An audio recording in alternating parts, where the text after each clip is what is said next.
kita ini sudah selesai ini, skip dulu itu. Nanti kita lanjutkan insya Allah masih ada waktu.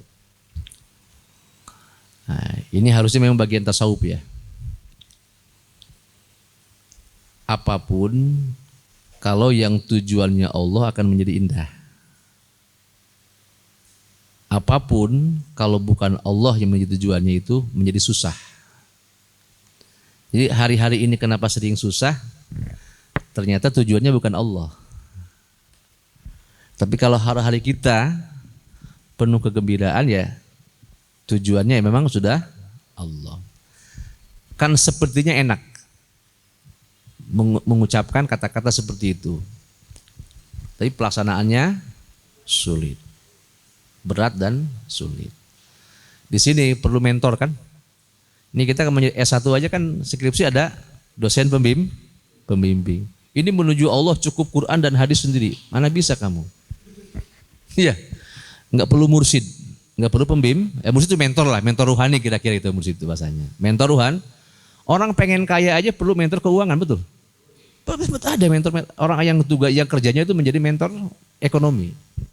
Itu hanya untuk mendapatkan bahan ke WC kan. Untuk makan dan minum ya hanya ke WC kan. Itu butuh mentor. Bagaimana menuju Allah? Kita nggak butuh mentor. Kita setiap hari sholat. Setiap hari sholat. Paling tidak 5 waktu. Yang rajin plus rawatibnya.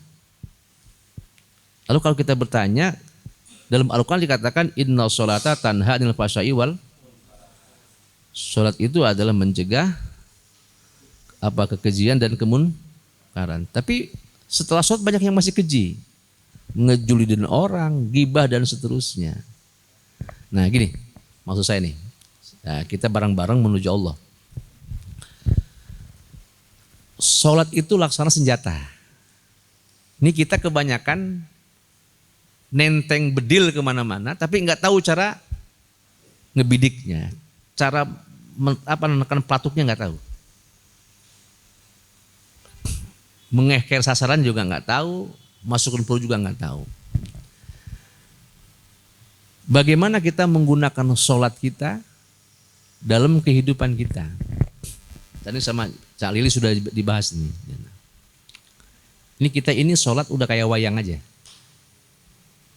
Jadi kalau baca Fathul Mu'in atau kaidah-kaidah ini, itu hanya bicara baris berbaris kira-kira begitu.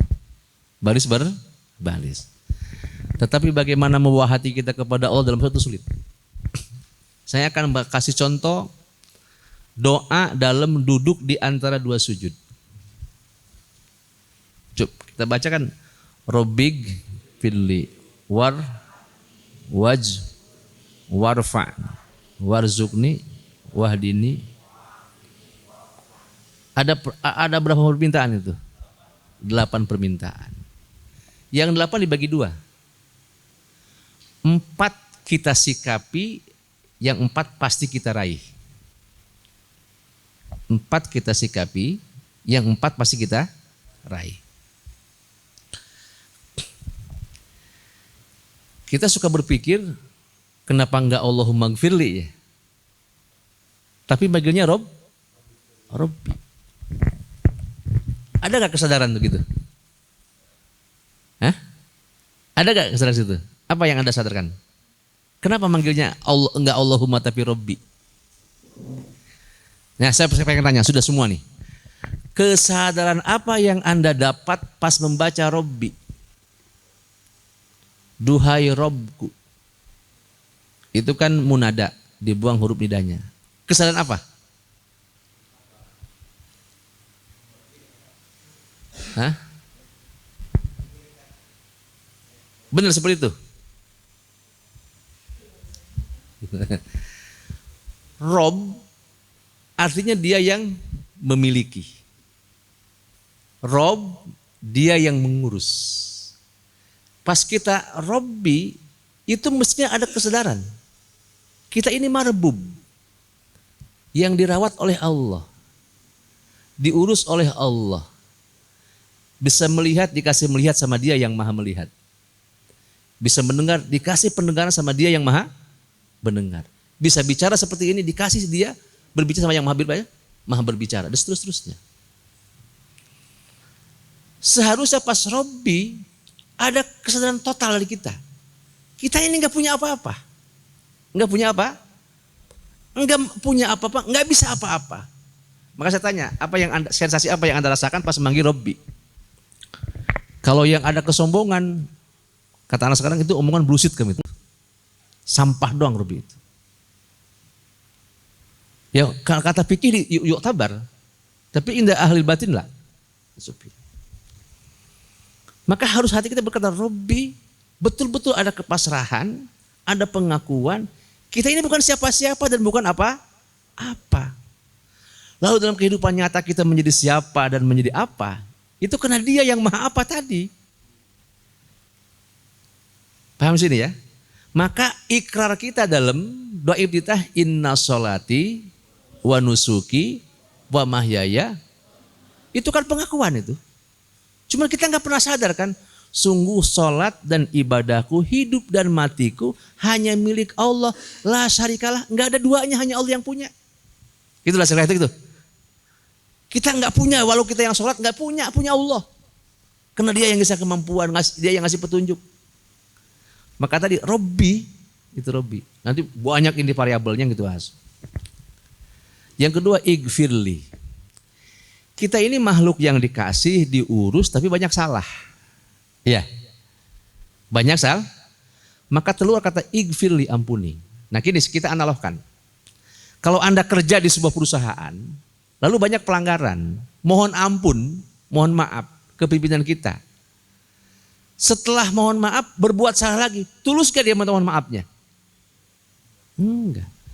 Jadi jangan sampai kita igfirli, tapi pegawaian terhampuranan gitu. Pewaen. Nah ini menggunakan senjata sholat nih. Jadi igfirli kita itu harus linear dengan keperbuatan kita. Jadi jangan kata-kata doang bohong kita. Nah ini sikap namanya. Kalau kita bisa menyikapi kata-kata kita igfirli, kita akan meraih wa'fu. Pemaafan besar dari Allah. Diampuni seluruh kesalahan kita sama Allah. Dihapus. Jadi gitu, ini badelab nasar guer murotab namanya. Dari awal ke ujung. Tapi jangan tanya kitab apa ya. Ini pengalaman spiritual ini. Jangan tanya kitab apa, jangan. Mungkin dengan kalian juga bisa beda. Ini yang saya rasakan betul. Yang kedua, warhamni. Kita minta disayangi sama. Tapi kelakuan kita kadang-kadang piijidan Allah. Iya kan? Mintanya disayang, tapi kayak kita punya anak nih. Minta disayang, dimanja sama kita. Tapi apa yang kita suruh nggak pernah dia lakuin. Adanya ngebantah, ngelawan. Eta orang sayang apa ambek ke budak. Iya. Nah kalau kita bisa menyikapi irhamni dalam kehidupan nyata, kita akan mendapat wa'afini. Allah jaga. Wong Allah sayang sama kita. Allah jaga semua. Nggak usah takut sama siapapun. Allah penjaganya. Jadi jangan sok-sokan. Ada Allah yang menjaga kita. Lah. Pegawaian maneh peewaan Allah. Nah, warhamni. Ini cara menggunakan salat supaya kita benar-benar menuju Allah. Yang ketiga apa? Apa arti wajib ini? Ingin dicukupi sama Allah. Ya. Minta dicukup. Tapi kelakuan kita membuat kita nggak berkah hidupnya. Nih lihat kita nih. Gaji kita bisa besar, penghasilan kita bisa besar, tapi nggak pernah cukup tuh. Orang dapat keuntungan sekian puluh juta, 100 juta, itu seminggu habis kayak air aja, kayak uap, kayak udara menguap gitu. Bahkan ada hutang yang nggak kebayar-bayar, dipakai dengan hal-hal yang nggak jelas. Nah, bagaimana kita menyikapi perkataan kita kepada Allah burni, baru akan dapat wahdini. Dapat ini petunjuk daripada Allah Subhanahu wa ta'ala. Ini apa? Kelemahan kita ini. Selama ini kita sibuk di fikih dohir, berdebat tentang itu, sehingga lupa substansi sholatnya. Ruhani saja lupa ini. Terakhir apa? Pa'ni. Minta ditinggikan. Nah kalau kita pengen naik pangkat gimana? Kita gitu aja, yang gampang-gampang tuh. Kita di pemerintahan ingin naik pangkat, naik golongan. Itu gimana sikap kita? Kemampuan, dan jangan lupa pendekatan terhadap kebijakan itu. Kemampuan doang nggak dekat, nggak, bohong itu. Ya kan? Kemampuan ibadah kita dekat terus pada Allah Subhanahu wa taala. Kemampuan keilmuan kita dan terus mendekat kepada Allah Subhanahu wa taala, akan Allah angkatkan. Nah, kalau sudah warfa'ni kita mampu menyikapinya, ada warzukni. Itu rezeki dohirnya nggak kehitung. Rezeki batinnya, pemahaman, pemikiran juga nggak terbatas. Setiap hari ada ilmu baru di kepala dia itu. Setiap hari ada ide baru dalam kepala dia. Dia nggak pernah kehilangan materi. Contoh nih, orang suruh ceramah sama ceramah Maulid. Dia terakhir. Ke-1, ke-2, ke-3 sudah. Dia terakhir. Ini orang kalau kurang warzukninya akan kering dia, nggak punya materi yang tadi. Tapi orang yang Allah kasih warzukni tadi, itu kaya dia. Bisa meresemu semua, bahkan bisa melahirkan pembicaraan yang baru. Ini rizki non maliyah, basic tadi, pemahaman dan seterusnya. Jadi kalau kita mampu menyikapi warfa'ni akan mendapat Jadi kalau kita mampu menyikapi igfirli akan mendapatkan wa'fu. Menyikapi irhamni akan mendapatkan wa'afini. Mampu menyikapi wajburni akan mendapatkan wahdini. Mampu menyikapi warfa'ni akan mendapatkan warzukni. Ini kira-kira yang harus kita pelajari dalam bacaan kita sholat. Nanti next time insya Allah cara bertasbih subhanallah walhamdulillah wa illallahu akbar itu saya kasih proses sebentar. Subhanallah itu ibarat kuncinya. Alhamdulillah ibarat daun pintunya. Allahu akbar itu ibarat la ilaha illallah itu adalah ibarat ruangan ini. Allahu akbar bentuk semua ini. Nah, bagaimana kita menyikapi merasakan pas baca subhanallah kita merasakan semuanya ini.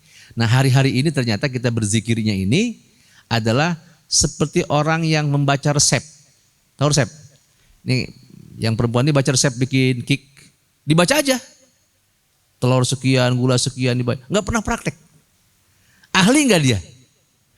Mungkin dalam bicara iya. Tapi dalam rasa praktek dan sebagainya itu enggak bakal ada. Kenapa dia? Nah, kita ini begini. Selama ini kita baca doa tapi hanya dibaca saja.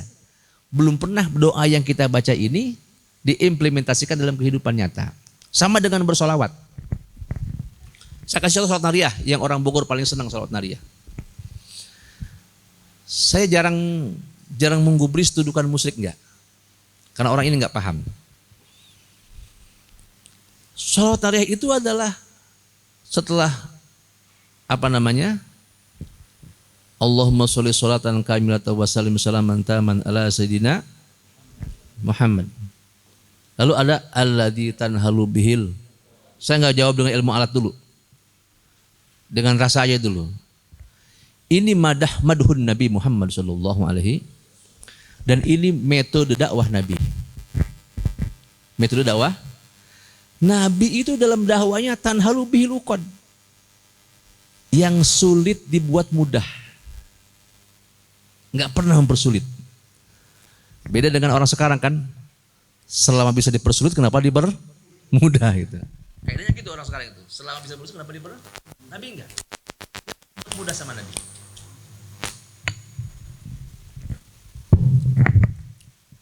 Ini kayak Robik pilih nih sikapi. Jadi orang sampai beribuan baca itu enggak dapat faedah apa-apa. Kan kita membaca Nabi untuk menjadikan uswah dan kudwah kan. Dia tanhalu bihil wa tanfarju bihil nyenengin orang susah. Jadi bohong orang bersalawat itu dia selalu membuat orang susah. Bukan menyenangkan orang susah, membuat orang susah. Itu tojaiyah itu namanya, antara yang ia baca dengan perbuatan dia. Ini yang sekarang kenapa kita kurang nilai dalam ibadah ini. Ini hasil perenungan saya ini. Kenapa kurang nilai ini?